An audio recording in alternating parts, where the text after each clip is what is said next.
Hi everyone, it's Kent Corner here from Enterprise Lab. I hope you're well and welcome to another fiery edition of the League of Disruptors show. And the reason why I say it's fiery, boy oh boy have I got a guest on for you guys today. It's an absolute honour and treat to have my friend Michael Serwa in the house. Michael, how are you? I'm wonderful, Ketan. So good to be here. I was looking forward to it. Yeah, I know. Apparently, we've got to be quick because we're going to finish by 3 o'clock because you've got special guests coming with a trivial problem that needs to be solved, right? These billionaire entrepreneurs, and the silly little problems, He's like, shall I buy the island or shall I buy another company? I'm like, who has time to deal with this shit? Huh? Wow. Well, What islands do you need? Yeah. How many islands do you need? Yeah, how many islands do you need? Oh my What's wrong God. with Necker Island? What's wrong with Necker Island? What is that you cannot do on Necker Island? For those of you who don't know what the hell we're talking about, Michael Silver's got a date with Destiny, and that's Mr. Brunson coming up at 3 o'clock. He's going to be telling you what company to buy, what island to buy next. This is what you're going to get for the next hour. You're going to get a full-on, no holds barred, proper conversation that's going down. But let me start off a little bit about Mr. Serwa. I mean, he's a best-selling author. He's been in a coaching film. He's got this whole model about he doesn't just improve people's lives, he changes them. And for someone who I've recently got to know in the industry, this guy is moving and shaking and disrupting the way people actually are developing themselves personally. And that's why I wanted Michael on the show. I want him to really give you guys insights on what it takes to be brilliant, what it takes not to just improve but to change. So Michael, please tell our audiences more about you, where your background, how you got to where you are today. That'd be great. Thanks, Kevin. Very humble beginnings. Came here from Poland 11 years ago on the bus for 27 hours because I couldn't afford the plane ticket. Not because I had a fear of flying or something like that, right? I couldn't afford that ticket. And after 27 hours in a bus, I got here. I remember it was a hot summer day, 2005. So the coach got to Victoria Station, and then the long journey by bus to New Cross, where I spent my first 2 weeks on the squat with my girlfriend at the time and a couple of friends. The only reason I could come here in the first place, because the friends that I had here were kind enough to lend us money to begin with, because I literally came without a penny. So just all the money I had, I spent on this bus tickets, and we got here with lots of stuff. So I knew I was coming here to stay, and I did come without money. And at the age of 22, I did come without money, and I did come without any idea as to what I'm gonna do. But I came with this enormous hunger. A hunger. I know I'm gonna be successful. I knew I'm gonna be successful. I didn't know how I'm gonna get there exactly. But I often say to my clients, or like people in general, you don't need to see all the steps. You don't need to know all the steps. Just think about the first step and the second step. Take one step at a time and do what you can do, and then figure out the next step later. So I knew the first step for me was to come here to this paradise of a society and paradise of economy. Those of you from here complaining about this economy, you need to go to Poland for a month. So I will start a business in Poland, and then we can talk about how difficult it is here. It's like, if you can't succeed in London, you just don't have it in you. So come back to having a fucking 9 to 6, or just stick to your job, or stay with your mother. Don't leave your parents' house, because this is a fucking paradise. And of course, the fact that coming here, I had this mindset. I assume that it's an environment in which you can be successful. I assume it's an environment full of opportunity. So I knew I'm gonna have to work hard. Like, it doesn't matter where you are, you're gonna have to work hard if you want if you wanna get somewhere.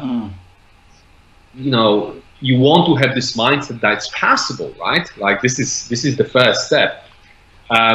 So I spent the first few years having and growing rather successful career in fashion retail, but I was good at it, and they were paying me very well for what you can get in fashion retail, but it was an example of winning in the wrong game. And I always say that the fact that you are good at something doesn't mean that you're supposed to be doing it, because if you're smart, and I would imagine everybody listening to this kind of content, you're not dumb. So if you're smart, of course you're going to be good at more than one thing. So the fact that you are good at what you do and everybody says, hey, why would you leave this job you're doing so well? Because I hate it? No, but you're so good at it. Why would you want to leave it? Because I hate it? Because I don't love it? Right? You're smart, you can be good at many things. So I was good running shops, I was good at a fashion retail manager, but I didn't like it. But I wasn't complaining and feeling I didn't feel sorry for myself that I came here and I had to do something I didn't like that much. I appreciated the fact that I had a job that was paying well enough for me to do my thing, pay the bills, and then pursue my passion, which from an early age was personal development. Right? So few years before becoming a coach, I was already immersed in personal development, working on myself. So when I became a coach, when I decided to become a coach in 2010, so 6 years ago, and then transitioned to coaching full time a year later in 2011, I was already in a very good place within myself. And I think as far as my success story as a coach is concerned, one of the elements which are definitely important is the fact that I entered the industry having already my shit sorted out, right? Which I always say, listen, if you want to charge people to deliver service, you probably want to look or come across as someone who already has that thing that people pay you to have, right? So, I don't have any unusual story to tell as far as my childhood is concerned, But then at 17, being one of the best high schools in my city, I quit that school all of a sudden, and everybody was in shock. My parents thought I'm going to be a doctor, lawyer again. I was smart enough for them to think that I knew I could be if I wanted to, but I just didn't want to. I didn't even want to finish the high school I was in. I was like, fuck this. Boring. I'm bored out of my ass. And this is not some story of me getting into fucking crack cocaine and escaping to Thailand. I was there every day until I realized this is bullshit. And to be honest, if I had the balls to quit school at 16, I would already quit it at 16. I just didn't have the balls to face my parents until I was 17. So I already from the age of 16, I was like, I don't think I'm ever going to graduate from this school or from any other school for that matter. It's not because I'm against school. It's not because I think this is bullshit. It was bullshit for me. Looking back, I was right because, I'm a living example of someone who, just like Richard Branson, jobs, right? I often say how there's no one path to success, right? I'm not comparing my level of success to it, but where I'm going, I will be as successful as they are in their fields, right? It's just I chose different fields. Like I've never been interested in starting a computer company or running airlines, but when you look at top 1% people in different industries, they have certain things in common, and obviously depending on the industry, the income will be different. But at the end of the day, as you guys listening know, it's not about the money per se. The money is just a byproduct, and we do what we do because we love what we do. And as Steve Jobs said, the only way to do great job, the only how did he put it? The only way to be great at what we do is to love what we do. Yeah, absolutely. So okay, I quit school at 17. I was into art at the time, so I was playing instruments. I'm a failed jazz trumpet player, by the way. I wanted to be a white Miles Davis. Jazz trumpet, did you say? Yeah, jazz trumpet. So I wanted to be white Miles Davis. I wanted to be the best trumpet player on the planet. And when I realized, I went to the music school and they sucked me from the music. So I didn't quit, they sucked me. When I realized I can't be the best because of the reason I have no control over, which is how my muscles around my lips are built. So I couldn't play high-pitched notes. And when you think about trumpet or saxophone, the magic happens when the musicians hit that high-pitched note, right? So I just physically couldn't. long story short, when I realized and I got a second opinion on that I can't be the best. So you can still be average. You can be very good at being average. I was like, no, you don't understand. I'm either the best at some point, and if I know from the start I can't be the best, I don't want to play this game. Yeah. I don't want to play the game I know I cannot win, right? So that was at 17 as well. So it took me 10 years to discover my next passion, which is coaching. And right now, again, Steve Jobs said, we can only judge the experience from the future. Things happen to us, and like, how this could happen to me? This is so unfair. It's like, I don't understand. So okay, give it a month, give it a year, give it 10 years. You'll be able to look back and understand why this happened to you or this didn't happen to you. So it took me 10 years to look back and understand why I play trumpet. I found a new form of expression, which is just another form of expression the way I look at it, being coaching. And yes, you can impact people by playing the instrument beautifully, no doubt about that. But I feel that now I'm in a position to impact even more people by doing what I do, which is coaching, speaking, writing. Right? So, I accepted the fact that I couldn't do that. I found a new passion, a new career path, and a new life path, I could say, in coaching. And, I haven't stopped since. It's been a fantastic journey, starting from a very bottom. Obviously, every coach, Tony Robbins included, starts with the first client, right? But there's just no other way to start. My first clients were paying £20 per session 5 years ago, and I had a full practice. I had a full practice ever since. So between 20 and 30 clients at any given time. What was changing was my confidence in myself as a coach, my experience, obviously, through coaching 7 days a week for the first 2.5 years. And as my experience was going up and my confidence in myself, my ability as a coach, my fees would go up. So in 5 years, I went from £20 per session, like I said, to being one of the highest paid life coaches in the UK. Top 1% highest paid coaches in the world. Yeah, you're not on £20 a session anymore. I can tell you that. Yeah. Guys, if you ever get a chance to go and see Michael at his house, he makes the best amazing coffee. I'm telling you. I went over to see Michael and just for that reason. Just for that reason, I just came for the coffee. I don't want to speak to Michael. I just dude, I just want a coffee, mate. It's just. I just want to go back a little bit here. I mean, you have just actually outlined some similarities in a lot of the people that have come on this show in terms of, especially about the environment where you didn't like something, you hated it, you were doing it for almost to a certain reason for the sake of doing it.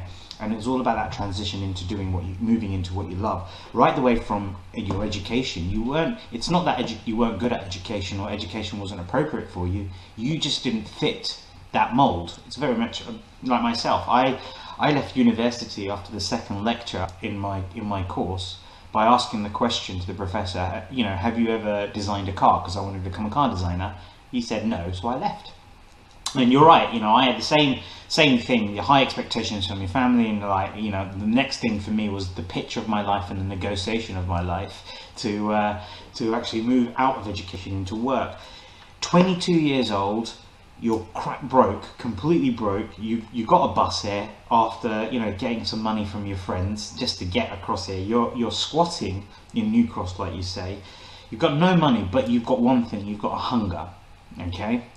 That hunger is taking you towards this career in fashion retail, and at the end of the day, it's the hunger of you wanting to be the best you can be that's elevated you in the career that you've done.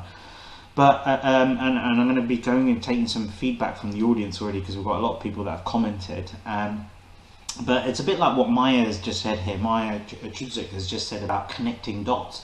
You've had little milestones within your life, and these dots you've now started to connect this journey through to where you are today. It's not like you just came onto the stream and say, hey, I'm Super Mike and I'm now going to be a super coach and I'm going to do all these kind of things. Understanding that you came into the market with a very, very competitive price product, but you filled, your purpose was to fill your diary, fill your schedule, and not just 5 days, 7 days a week, But why are you doing that? Not just for earning every £20 for each session, but it's your personal learning. How am I becoming a better coach, right? So I think this all goes down to mindset. You know, for you, you know, for me, it's everything I've heard from what you've just said here. It's all come from this deep-rooted desire from your heart and your head of saying, you know, you didn't have those answers, you know, when you were 17 and 22, but you just knew there was something there that you were going to be brilliant at, and this is what you wanted to move towards. And it was putting yourself into that journey, which is the most important part here. Would you agree? Yes. For my teenage years, it was very much. Thank you for complimenting my coffee, by the way. I confirm it is really good coffee. He doesn't drink it. That's the thing. How does he do it? I've been told so many times over the last 3 years I've been living here that it's good. I have to believe. You have to listen to feedback and take it on board. That's what they say, right? It's not even that. You get a little biscuit with it as well. I'm telling you, he knows that he's on point. This man over here is on point. You know what? When I talk about attention to detail, this is why you have got you're listening to someone who's in the top 1% for, you know, for paying or getting paid to coach people, because it's the attention to detail, every minutia. You know, he'll make sure you sit in the right place. He'll make sure that the ambience is right, the lighting's correct, that the temperature's correct. I mean, we haven't even started any session, and all of a sudden it's just an environment. And this is what I mean, the fact that you have such minute attention to detail that, you know, no one can know. You know, is this something that's been with you since you were 16, 17? Always kind of had this real attention to detail thing? Ketan, it's something I definitely pay a lot of attention to, and there's one person who does hate it, and that's my girlfriend, because she has to leave, right? So I would say, honey, what's happening upstairs, it's secondary, right?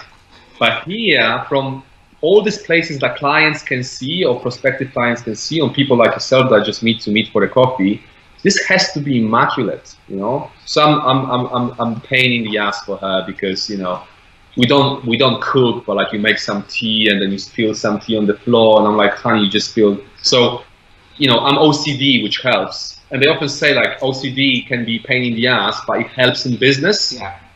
In fact, just to give you an example, in 5 years of coaching, 2.5 years, 7 days a week, and then the last 2.5 years, 5 times a week only, I only double booked myself once.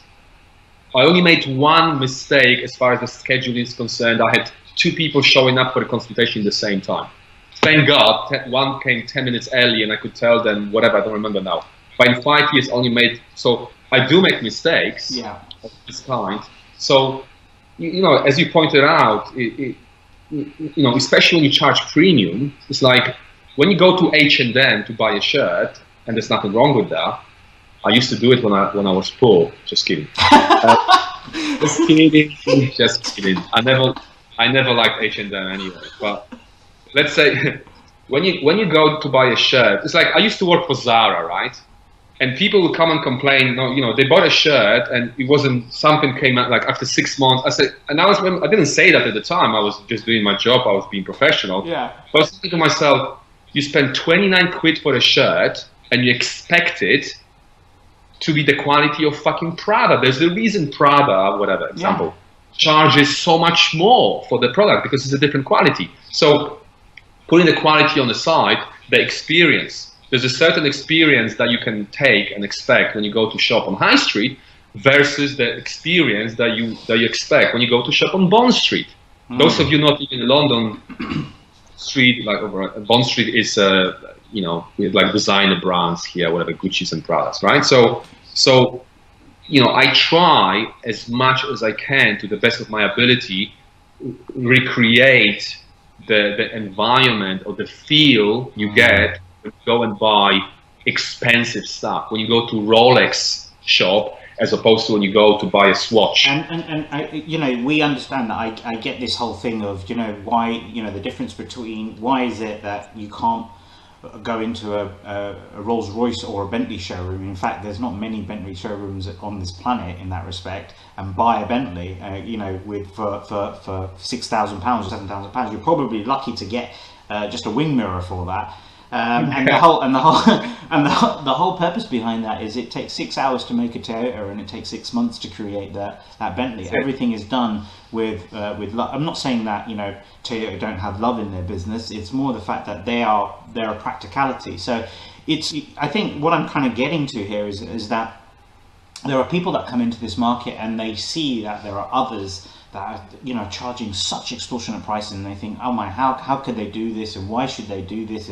But at the end of the day, we've just explained two things: attention for detail and premium service. You create an experience for your clients, which is, it's a part of the process and the service, because that it allows them to feel into this thing that as some of the comments are talking about, is that I'm paying for a premium service, and this is what I'm getting. I'm getting something which isn't in a coffee shop. It's not in just it's not just in a random environment just built up. There's not a lot of noise. Everything's been designed for that client in mind. And I'm going to come to your work ethic in a bit later on. We're about 25 minutes in. We've only got another 35 minutes. You've got Michael Serwa, the main man today. So make sure, guys, if you're watching this live, get your questions in for him, because I'm sure he will answer honestly, truthfully, and very transparently these questions for you. Yes, you can bet. I just want to see who's online, basically. Just say some props. Beju, Daniel Merrick's is on. Tamara Henley's on, saying hi. Kar Chukri is saying you're liking all the last bits. Leah McQueen's on. Anna Kareem. Martin Mustafa's on as well. Maya Chudzik's on. Lavelda Smith. I know that we're going to get some commentary from Lavelda. Alex Springer's in the house as well. Good to see you here. Yeah, he's saying what's up. Beju saying hello. Beju turns around and says Ikigai. Ikigai? What does Ikigai mean? Ikigai, I think we're going to be talking about about missions, personal development. We're talking about the whole transformation of what it is that you want to be, where do you come from, the ethics of where you're working. Lavelda's mentioned that not playing the game you can't win. That's so me when it comes to sports. Okay, so Lavelda, stay away from sports. Maya's connecting the dots, as we said, is an awesome thing. Michael, when are you starting the coffee shop? Lavelda's asking. Are you planning to open up a coffee shop because of your great coffees? Actually, now when you said it, maybe I should. Maybe I should. Yeah. Coffee and coaching, Serwa style. Oh, lovely. Maya turned around and said, "You're the best Starbucks in Mayfair." So, okay, you've definitely the most expensive one as well. I gotta tell you. Yeah, exactly. So, Michael, look, we've got through this transition. We don't want to do a race to riches. You've gone through. You've invested in your mind and in your heart. That you have a passion and a desire for the personal development industry. I'm sure there is elements of the industry that you looked at and said to yourself, this is broken, this is wrong, and I'm going to do it my way, the way I believe so, which part of this attention to detail and creating the premium service is all about. What other things did you have to do, in terms of you were in fashion retail all this time, and now you're a high paid coach. So what took you through the transition? What did you have to do? Right. So I don't think that my raw coaching talent is beyond anything you can find elsewhere. So I do believe I have a raw coaching talent, but so do many other coaches out there. Yeah. So that's not what made the difference. And guys, when you think about it, it doesn't matter how talented you are at what you do. If nobody knows about you, it doesn't matter, right? It doesn't matter. You can be the best coach, but if nobody knows about you, it doesn't matter. So I understood, I understood early on that it's not about having coaching qualifications. I don't have any coaching qualifications whatsoever. And when I think about the most successful coaches on the planet, they don't have it either. Exactly. Right? The first clue when you ask yourself, you don't need to have coaching qualification. Of course, there's nothing wrong with that. It's not going to hurt you, can help, but you don't need it to be successful, right? And I'm just another example of that. So what I had, what helped me was the fact that, what can be two biggest motivators for us as human beings? One is the desire, and the other one is the desperation, right? So I had two of them going for me in the same time, which helped. So on one side, there was a desire to coach, to have a full coaching practice, to make money from coaching, to become the best I can be as a coach, right? So this was for me. But then I was desperate to make money, because at the time, now I would just call you, Ketan, but at the time I had no money, nobody to call to borrow some money to pay. So it's like, unless I make money, I wasn't in retail anymore, and I was maxing out on my credit cards, and I just had to make money. So I really threw myself out there. I had no money to invest. So I learned from a friend how to build those simple websites. So what you see right now, it's actually still the same kind of format of the website I initially had 5 years ago, and I did it because I did it out of necessity. The simplicity you can see now was out of necessity back then, because that's all I could do. And then that simplicity became one of the pillars of my brand. Right? So it's interesting how it works out sometimes. I was like, fuck, I wish to have more complex website, but that's all I can do. And then, actually, this works because it's so different to everybody else's website who had the money to spend for even simple design, right? So I did the website by myself, and I just threw myself out there. I started to experiment with Google advertising. I really learned how to use it, how to maximize on the budget, whatever small budget I had at the time. I was on the phone with Google all the time, asking them how can I improve.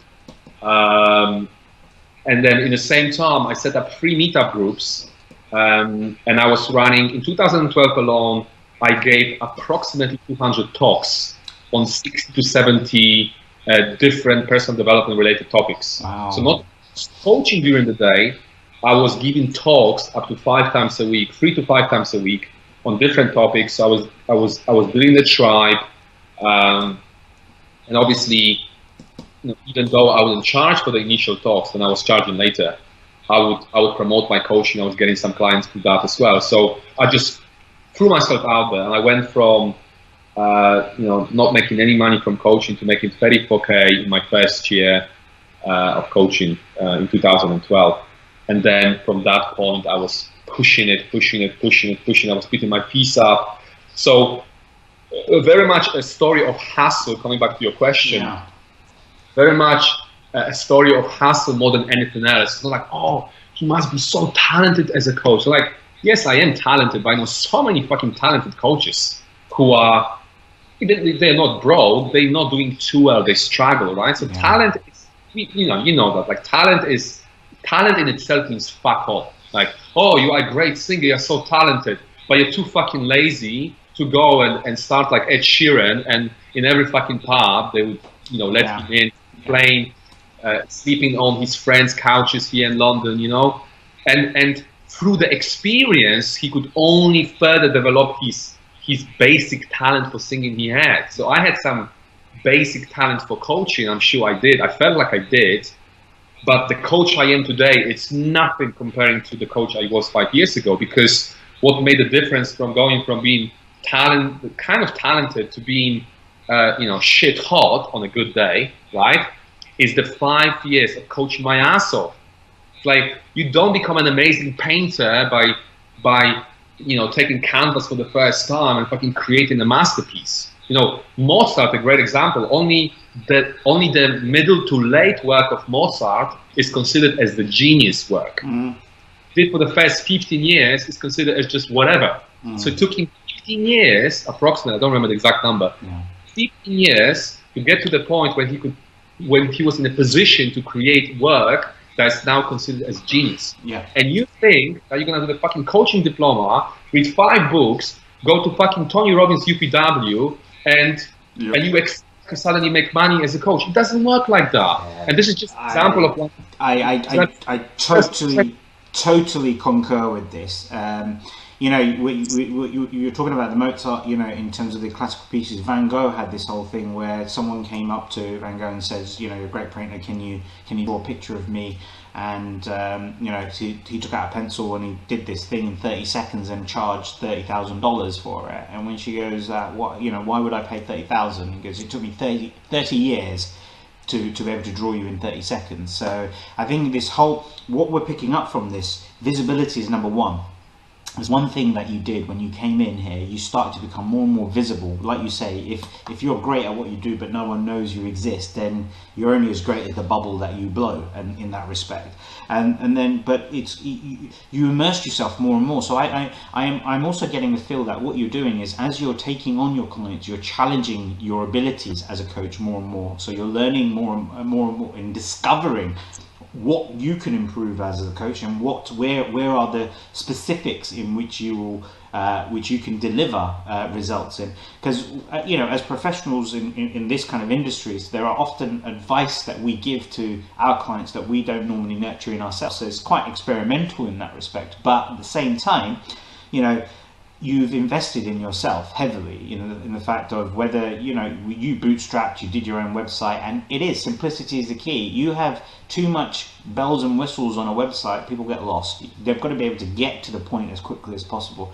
So you've talked about so many different things here, but I want to kind of draw you back into this whole thing about this conversation that we're having, very much about, if I do this system, and this system, that means that I'm going to become an industry sort of coach and stuff like this. I've heard some horrific stories of people who are actually investing in courses, getting the certificates, and then having to have these coaching interventions where someone is watching them coach someone else, and then to what extent at the end of the day that they almost fear that I can't come into the market and coach yet because I'm not qualified enough to do this.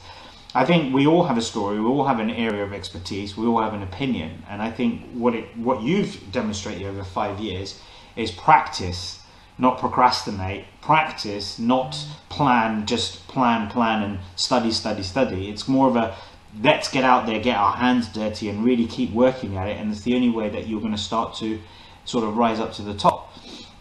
So in this environment now, the work you do, it's transformational in a huge way, and I just want you to give a little bit of insight into the world of what your clients experience when they work with Michael Serwa. You mean apart from the coffee? Apart from the coffee. I guess we'll need to ask them, right? That's one way to ask. I want to ask you. I want you to tell me what you think you're doing to them, because I'm sure your clients, if they're watching this, they're going to come up and tell me later. See, Ethan, I said it before that you will, in 5 years of coaching, over 400 people, right? You will find a few people, if you look hard enough, you'll find a few people who say, it was good, right? So not all 400 plus will tell you, oh my God, my life has changed. My own fucking parents didn't recognize it, right? It happened a few times, total transformation. Most of the time, we're talking about a visible improvement all the way to kind of transformation. Mm-hmm. But you will find people say, it was good. Nothing really it didn't quite work out as well as I would hope to, right? And, every single one of those people, I could tell you that perhaps they didn't invest enough. Because I always say that paying for the service, it's one thing. Like, you can pay a personal trainer, the best personal trainer on the planet, to work with you for 3 months. Ultimately, to grow the muscle, you have to do the push-up yourself, right? And he's not gonna go with you and follow you in the kitchen and see what you eat, right? Yeah. So you will never get 100% success rate in that regard, right? But where I'm going with this, so, occasionally you get these kind of people who just kind of benefited a little bit from it only, right? And you'll find one or two who say, that didn't work at all, right? Which I totally accept. But I challenge you to find one person who will tell you that I didn't care about them, that I didn't care about them on a personal level, that I wasn't there for them, right? That I didn't reply to them within 24 hours, 365 a day, because that's my commitment to my clients. That's my commitment to my profession. So that's my commitment to myself, first of all, then to my clients, then to my profession, which I love. I believe this is the best profession, whatever. I'm a little bit biased, right? So don't listen to me. Yeah? So that's my commitment. It's like, listen, I'm not gonna promise you anything. I can promise you that if nothing's gonna happen, but you're gonna work hard, you're gonna follow the instructions, you're gonna follow on things you commit to yourself, and nothing's gonna happen. My promise to you is I'll give you your money back, or I will work with you for another 3 or 6 months, whatever our initial agreement was, on me. So that I can promise you. Other than that, I can't promise a certain outcome. But what I can promise you is a certain level of customer care or client care. Like, I'll be there for you because that's how I operate. My coaching is very personal, it's very intimate. Yeah, I mean, and this is the point I'm trying to get to, because in this industry, it's, fine, there is this line about valuing your service and what people have to pay, and we understand that people will need to invest in themselves financially to have that skin in the game. But what you're talking about here is it's not just about financial investment. They've got to also invest holistically into themselves. It's no point paying you all of that money and you being able to apply all the time, the energy, the attention to detail, the caring, the 365, 24 hours a day type of connection to them, if it's not sinking in.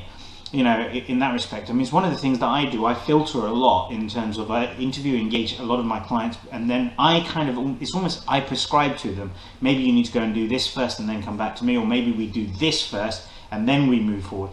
But one thing that we, and the reason I'm moving towards this line is I want to get your opinion about the ethics in what we do very, very shortly.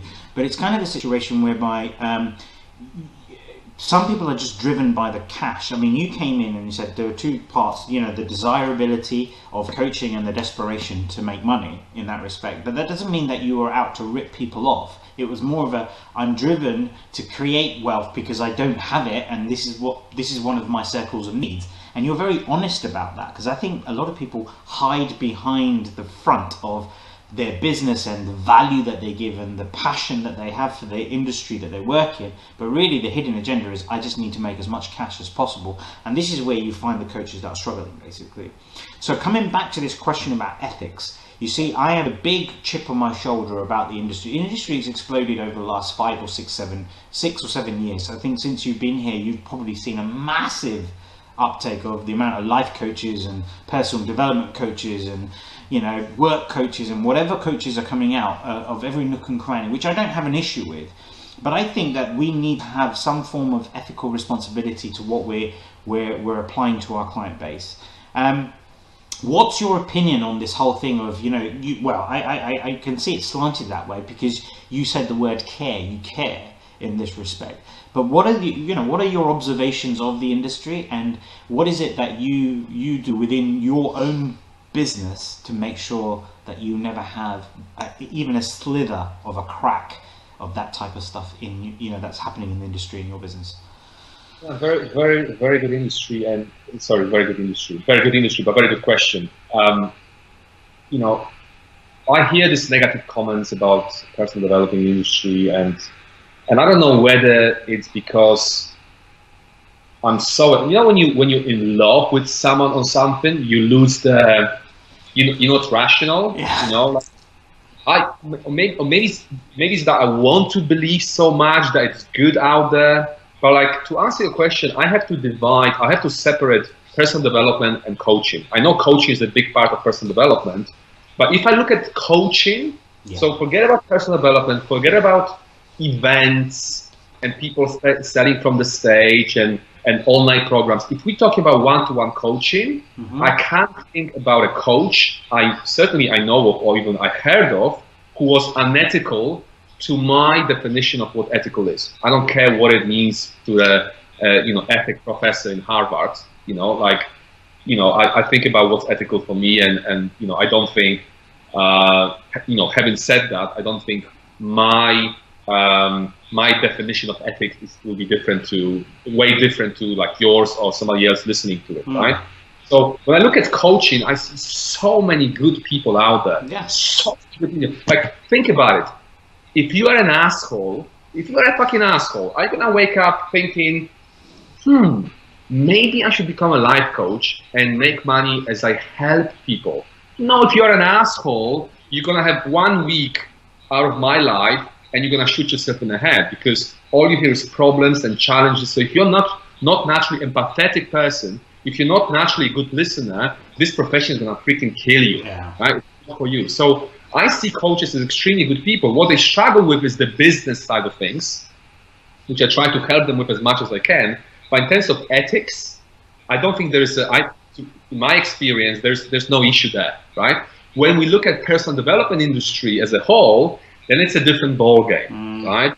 And you will often find, not often, but sometimes you will find coaches, so people who wanted to become coaches, and then they realize that actually probably the money is even more interesting for them than this whole idea of helping people, and actually meeting all of these people one-to-one, spending time with them. And then maybe they got along the line, I got a bit more greedy, and I thought, ooh, why don't I do what Tony Robbins does and do one event and sell the shit out of my products and make people freaking run to the back of the room like it's a fucking fitness event or is it a personal development event? What's up with this running to the back of the room? It's like, is it a weight loss? Is it a step of the fucking weight loss program? Back to the back of the room. The only thing missing is the whistle. Like 3, 2, 1, go. I was like, what?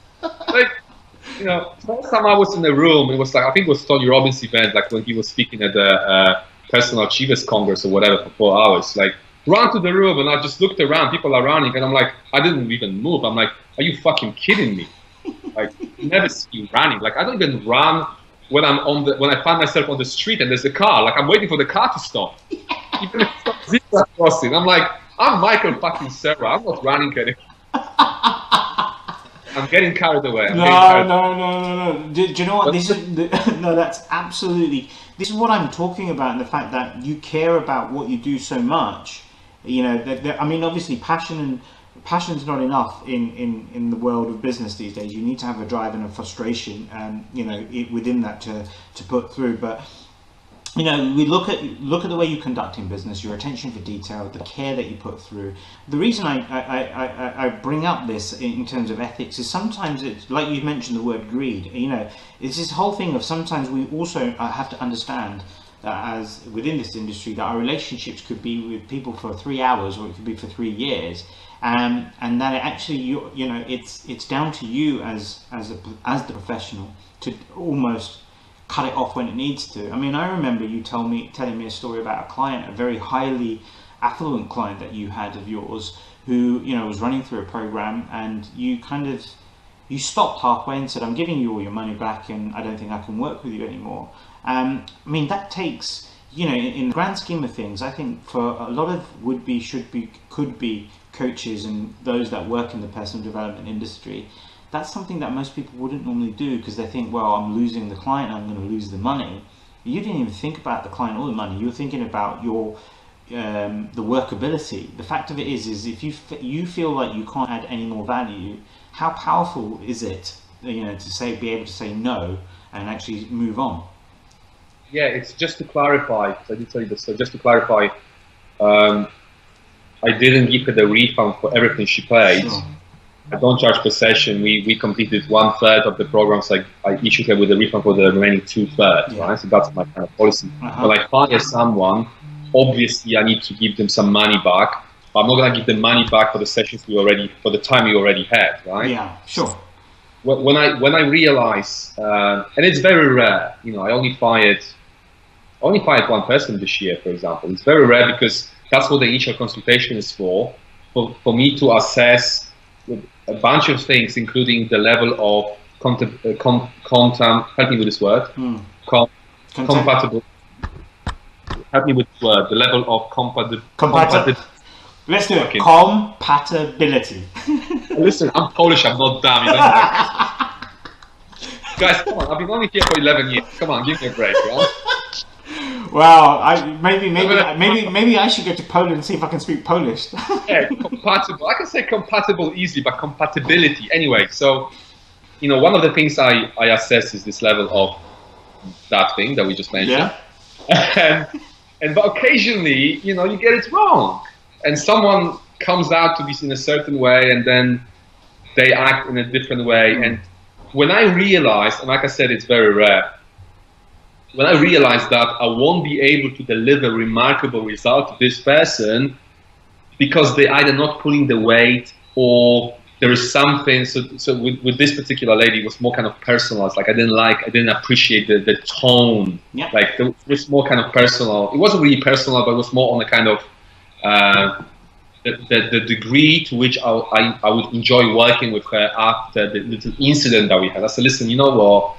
I wish you all the best, and respectfully, let's just call it a day. Let's just call it a day. And it wasn't that easy for me to send her back, a few £1,000s, whatever. But I worked really hard to get to the point where I can do that and be still fine. And now it's extremely important for me to really enjoy what I do. In order for me to get the most out of what I can do with clients, I really need to love what I do, right? That's what I believe in. And I can only love what I do if I work with people I love.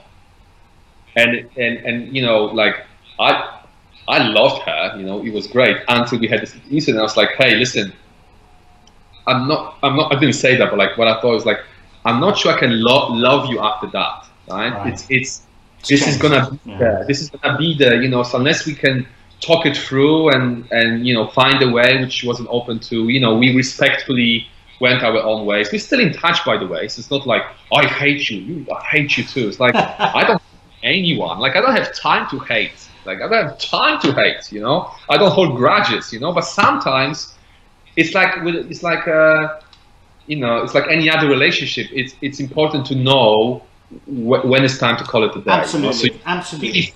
From everybody else, and not having that thing contaminating your mindset, your mind. Precisely, and this is the thing. At the end of the day, it's that contamination. You hold on to something which isn't quite right for you. If you're not enjoying it, I mean, I had Andrea Pennington on earlier today, and we were talking about the fact that you get into your genius mode when you're the most happiest and content. That's when you kind of block out all these other things that are going on. Everything else around you becomes a bit blurry and you're kind of straight into the zone. That's when you're most productive. But the minute you've got this inkling that you can't either deliver what the client's expectation is, or you feel that the relationship isn't robust enough for you to actually be able to be honest the way you're going to be honest, it gets to a stage where all you're doing is you're building up on a lie, which means that at some point it's going to break, and when it breaks badly, very, very badly. So having the inner belief in yourself to say, look, this is the right time to stop, and at the end of the day, you do this because you've invested in yourself. You've got yourself to a certain level, and it's not an ego talk. It's more of I'm talking about a recognition within yourself that, look, I don't think I can go any further with you because of this. And at the end of the day, it's something that I wanted to get out to the audiences, because I find that a lot of my clients that I have to work with, I'm doing damage limitation and repairing. So these are people that have had very bad experiences, they've lost a lot of money, they've lost a lot of confidence, and I have to spend a long time kind of not just transforming their mind, their businesses and stuff, but it's also transforming their mind and their confidence in being able to trust other people. That's why is because what's happened is other people have held on to them, and they've just I'll get you there, but they don't know what they're doing, and as a result of this, it's created these problems. And this is where I was talking about the points of certain things about ethics, about when is it right to let go, staying in your lane, investing in yourself, and all these kind of stuff, and making sure that you're treating your client as if they've just put their life in your hand in that respect. So, Ketan, I feel tremendous sense of responsibility. People I work with, and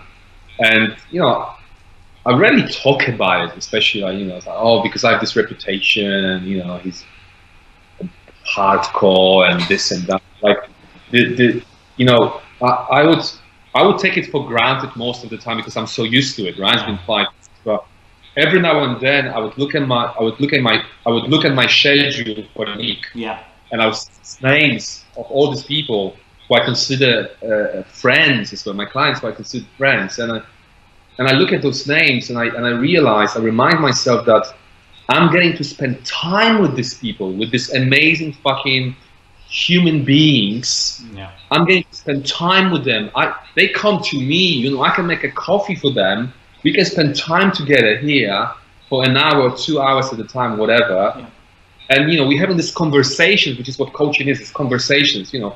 As you know, I don't put anyone in a meditative state, you know. It's like we're having conversations. The kind of conversation I'm having with you right now. And somehow, in this weird way, as a result of series of these conversations, the life change. I create bond with these people. We stay friends often for years, and I fucking get paid for it. And I get paid enough to finance everything I want to do within reason. I mean, how fucking cool is that? It's amazing. But do you know what this comes down to, Michael, for me? It's the fact that you're honest with yourself, you're investing in yourself, you always continuously are learning from your clients' experiences as well, and you're always furthering yourself. There's never going to be a ceiling point of how great you could become at personal development or coaching, or, you know, there's always something new to learn. You also take on clients that you know are beyond your sort of challenge means, in the sense that it allows you to stretch rather than just staying in an area of complacency, but have the raw honesty to be able to turn around when the relationship is going south, to say, look, you know, I respect you as a person. I want you to, you know, to be a part of my sort of friend circle. And as a result of this, that means that perhaps we've got to stop working with one another in this respect.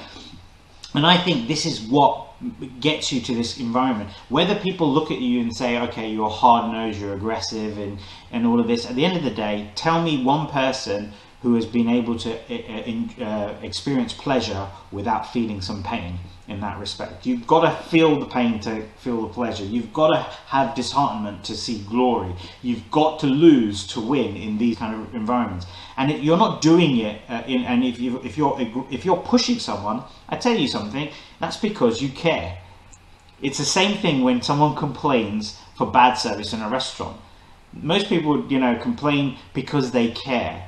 They care about the food, they care about the service that they want, or they care about the business that's running there. But it's interesting how many businesses, when they give bad service, that they don't accept the complaints, and they don't understand where the complaints come from. It's kind of one in out the other. So look, we've had some interesting conversation bits. I need to take some comments from the audiences. We're coming very closely to the last 5 minutes that Mr. Serwa's on. Believe me, I need to finish before 3 because Branson's in the house, you know. This is going to get sorted out. You know, he's going to be, we're going to, you know, I've only got 5 minutes to go, so. You cannot leave without me. He's coming for a coffee. He's coming for one of those signature coffees. So let's have a look at what's going on here. Leah McQueen is absolutely singing your praises. Nice one, Leah. Michael's amazing. Lavelle is saying, when it comes down to contracts and the level of detail is critical, so that's about what we were talking about earlier. Charging premium prices, people want premium services. Jovan Young is in saying, hey, what's up? What's that bit down there? Okay, Leah, Eric Kent, Heidi, haven't heard of Michael. Do you want me to train him? And Leah saying, I want the name of the person who didn't hear about me. Jovan Young has said that, but it's interesting, the conversation saying, do you want me to train him? Let's talk about it. And Leah McQueen said, he can train you. I love that. What an insult. Oh, what a... Look, it's the way it rolls, Listen, you got a book. I want to talk about this very, very quickly. You know, what's the book about? You know, how can people get hold of the book? And because I know I've got one here, and I think it's better coming from you. I could tell people what the book's about. But tell us, you wrote this book. What's it about? So it's a book called From Good to Amazing, which is a premise of everything that I do. The people I work with, they're already doing okay most of the time, and the idea is to take them to this exceptional, amazing level. And it's a very simple book. Somebody said it's a kind of book you can read in the toilet, which was the big compliment I've received. I think it was Daniel Priesky, my coach, who said that. It's the kind of book you can read in the toilet. So thanks, Daniel. So it's written in a very conversational style. Everybody who knew me said, Michael, this is like listening to you speak. There's a bunch of, the subtitle is no bullshit tips for the life you always wanted. So it's a combination of, it's a collection of my top tips from different areas of personal development. Very easy to read, very direct, believe it or not. I've been procrastinating on finishing my second book called Love Everyone, Take Shit From No One. But it's gonna come. It's gonna come. I like that. Don't procrastinate over it. Get it done now. I mean, I've written my one as well about your attitude sucks, and it's just been a situation of kind of, do I give it to the publisher or not? Which is where my procrastination. I just drew a line and said, that's it. Send it in now. It's enough. Enough is enough, basically. So I want to see this book coming out. So, sorry. Okay, as soon as I said that, I'm procrastinating on finishing the second book, I thought, damn, I need a life coach in my life. I need Michael Serwa in my life. You need a Michael Serwa in your life. Yeah, you need to start coaching yourself, brother. I pay myself a few £1,000s, get a big mirror, and just kick my own ass. This is. When it comes to procrastination, we always go for the reason why. Like, we want to get to the reason why people do why people want to do that thing they want to do, and then to use that to help them with this procrastination thing. And the reality is that my reason why as to writing the second book is not big enough, and I know it's not.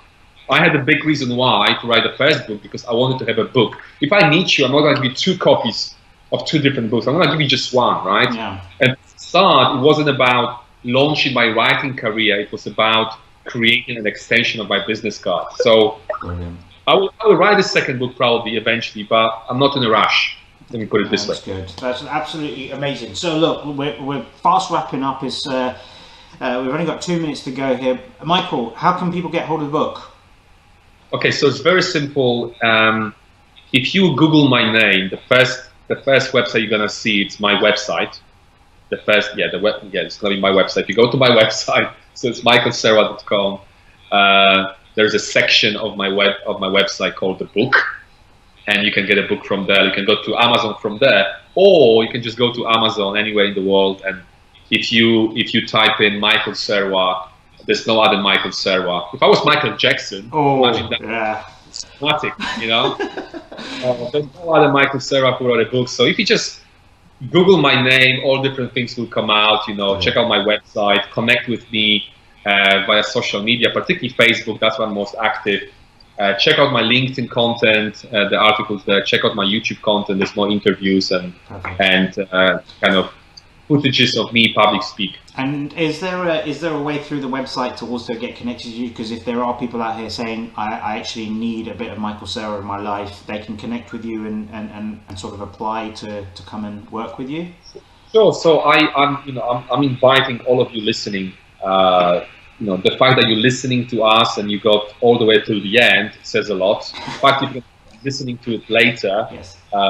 That's okay too. So you are most likely, or most probably, let me rephrase that, the kind of person I could work with.